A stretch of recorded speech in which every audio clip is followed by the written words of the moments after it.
ब्रिटनच्या लॅन्झाटे लिमिटेड नावाच्या कंपनीने नुकतीच त्यांची पहिली हायपरकार 9559 मार्केटमध्ये आणली आहे. 2025च्या गुडवूड फेस्टिवल ऑफ स्पीडमध्ये ही गाडी सादर झाली आणि कमी वेळेत ती जगभर गाजली. का? तर तिच्या डिझाईनमुळे, पॉवरफुल इंजिनमुळे आणि खास म्हणजे गणपती बाप्पाच्या लोगोमुळे. हो, बरोबर ऐकलं.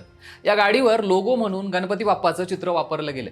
ही गाडी डिझाईन केली ती पॉल हाऊस नावाच्या सुपर डिझायनरने. यात ट्विन टर्बो V8 इंजिन आहे, जे तब्बल 850 हॉर्स पॉवरचं आहे. याचं डिझाईन फायटर जेट्स पासून प्रेरित आहे आणि मस्त गोष्ट म्हणजे यात 3 सीट सेंट्रल ड्रायव्हिंग लेआउट आहे. हे स्पेशल मॉडेल असणार आहे. फक्त एकूण 60 गाड्याच बनणार आहेत आणि एका गाडीची किंमत ही 1.38 मिलियन युरोज म्हणजे साधारणतः 12 कोटींपेक्षा जास्त.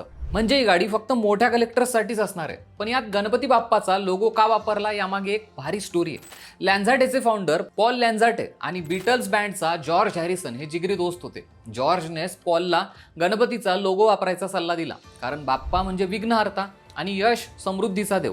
त्यामुळे ही गाडी फक्त स्पीड आणि लक्झरीच नाही तर आपल्या संस्कृतीचंही प्रतीक बनली आहे. सोशल मीडियावर भारतीय मंडळींनी याचं जोरदार स्वागत केलंय. ब्रिटिश कंपनी, गणपती आणि जागतिक हायपरकार हा विज्ञान आणि श्रद्धेचा संगम तयार झालाय.